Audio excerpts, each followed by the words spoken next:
It was supposed to be an easygoing Saturday, the kind of day where the sun shines just right, the air carries a faint breeze, and the neighborhood stays quiet enough for you to hear your own thoughts until she showed up. I had parked my 2 Mustang GT in the driveway, gleaming under the morning light after a thorough wash and wax, because today was the day I was finally selling it. I had already lined up 3 serious buyers from the online ad I posted earlier that week, and I figured everything would go smoothly. I mean, what could possibly go wrong when you're selling a car on your own driveway? As it turned out, everything. Not 10 minutes into the first buyer arriving, I heard the telltale clack of flip-flops smacking against the pavement and the unmistakable screech of someone clearing her throat like a teacher about to scold a student. It was Herkran, the self-declared queen of the HOA, wielding her trademark clipboard like a weapon, and walking with the kind of stiff confidence only a middle-aged HOA enforcer could muster. "Excuse me," she barked, arms crossed like a sentry guarding a castle gate. "You can't do that here." I blinked, confused. "Do what?" I asked, genuinely baffled. "Sell that car in this neighborhood," she snapped.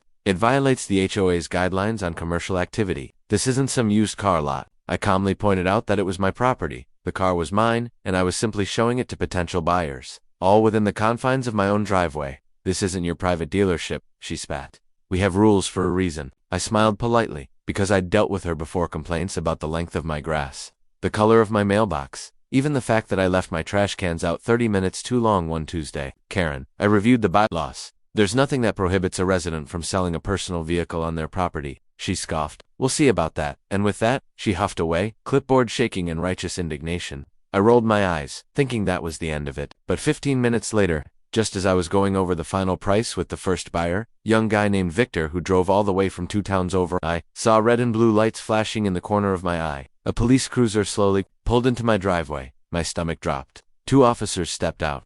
"Sir, please step away from the vehicle," the taller one said. "We've received a report of a stolen vehicle being sold at this address." I blinked, stunned. "Stolen? This car?" I stammered, patting the Mustang's hood like it was a beloved pet. "That's my car. I've owned it for years." "Do you have proof of ownership?" the second officer asked. One immediately went into the house and came back with everything. The title, the registration, even the insurance documents, all with my name clearly printed on them. Victor stood to the side, now clearly uneasy, and then came Karen again, this time storming up, like she was starring in her own courtroom drama. "That's my car," she shouted, finger pointed at the Mustang like it had personally offended her. "He stole it from me last year. It used to be mine. Red Mustang, leather seats, same spoiler. I have the VIN memorized." The officers turned to her. "Do you have any documents proving ownership, ma'am?" She hesitated, then said, "I don't need them. I recognize it. That's all the proof I need." I almost laughed. "Karen, I've lived here for 6 years. I park this car here every day. You've walked past it 100 times. One officer said, "We'll need to run the VIN just to be sure." I said, "Absolutely, here," and I rattled off the number from memory, then showed them the plate, which matched the one on my paperwork. They radioed it in. Meanwhile, Karen kept ranting about how the HOA forbade people from selling cars, and how I was a criminal who had been harassing her for years. The officer raised an eyebrow. "Ma'am, this car is legally registered to him, and he has all the keys." She doubled down. "He must have forged the paperwork. He's a scammer." I was incredulous. "Karen, you're going to get arrested for filing a false report." The officer looked at her, visibly irritated now. "Ma'am, making a false report to law enforcement is a serious offense.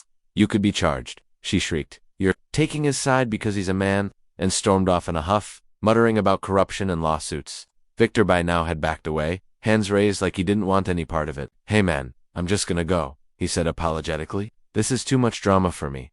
And just like that, the sale was dead. The cops gave me a sympathetic nod, apologized for the disruption, and left. Karen, of course, was already back on her porch, binoculars in hand, watching me like I was plotting to steal another one of her imaginary Mustangs. I sat on the hood of my car, angry and stunned. She had called 911 and accused me of theft just to stop a car sale. She personally disapproved of. That's when I decided this wasn't going to be just another HOA annoyance. No, this was war. I dug into the HOA bylaws again, and noticed something interesting. Karen's position on the board wasn't elected, it was appointed, and her term was up for review at the next quarterly meeting.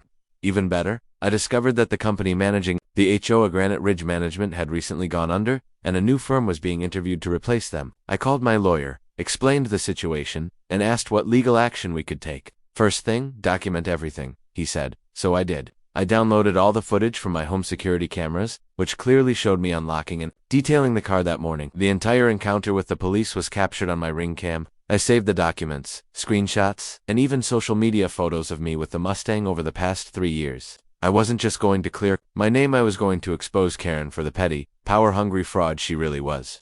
But then things took an unexpected turn. That evening, I received an email from the HOA violation system. Notice of fine unauthorized commercial activity, $500.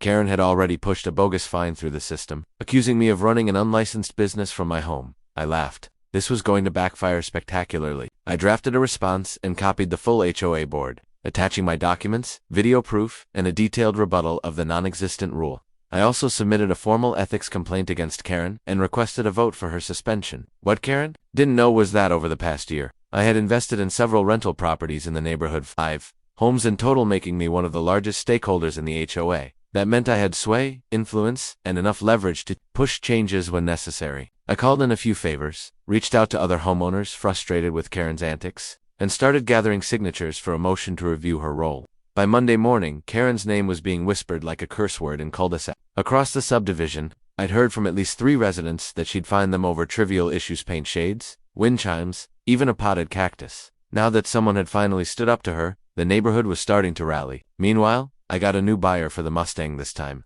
I met him in a public shopping center parking lot and sold the car for $42,000. Clean and simple. No HOA drama. No Karen, just closure. But for Karen, her troubles were just beginning. HOA board members started questioning her actions, especially her misuse of power in issuing fines and making false reports. The new management company, eager to impress, reviewed my complaint and launched a formal inquiry. Karen, of course, responded with fury, accusing me of harassment, threatening lawsuits, and claiming she was being targeted for trying to uphold the neighborhood's standards.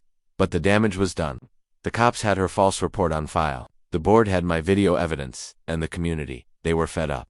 The tide was turning, and for the first time in a long time, Karen realized she wasn't in charge anymore. She was just another neighbor, and a very unpopular one at that. She thought calling 911 on me would scare me into backing down, but instead, it lit the fuse for a full-scale reckoning. Because when you falsely accuse someone of stealing their own car in broad daylight, in front of witnesses and cameras, you don't just cross a line, you drive right over it in a Mustang you claim is yours. And trust me, I was just getting started. After Karen's humiliating failure to prove she owned my car, her 911 stunt had backfired so badly that I thought maybe she'd slink back into her house, nurse her bruised ego, and learn to pick her battles a little more wisely. But oh no, this was Karen, and learning from her mistakes was about as likely as her apologizing for one, which meant the show was far from over. And while I was fully prepared to leave it all behind after I sold the Mustang for $42,000 to a buyer in a neutral parking lot away from the HOA madness, the reality was that Karen's actions had crossed a line: false police reports, weaponizing HOA authority, bogus fines, and I knew the only way this would ever stop was if I did something about it. So I made it my mission not just to respond, but to overhaul everything that gave her the illusion of power in the first place. Starting with the very HOA board she'd bullied her way into dominating, and since I already owned 5 rental properties in the neighborhood, each of which gave me 1 vote per property on HOA matters, I realized I had more leverage than even she did, especially since she only lived in a single house and had never earned her position on the board through an election. Just an appointment by an old management company that no longer even opera.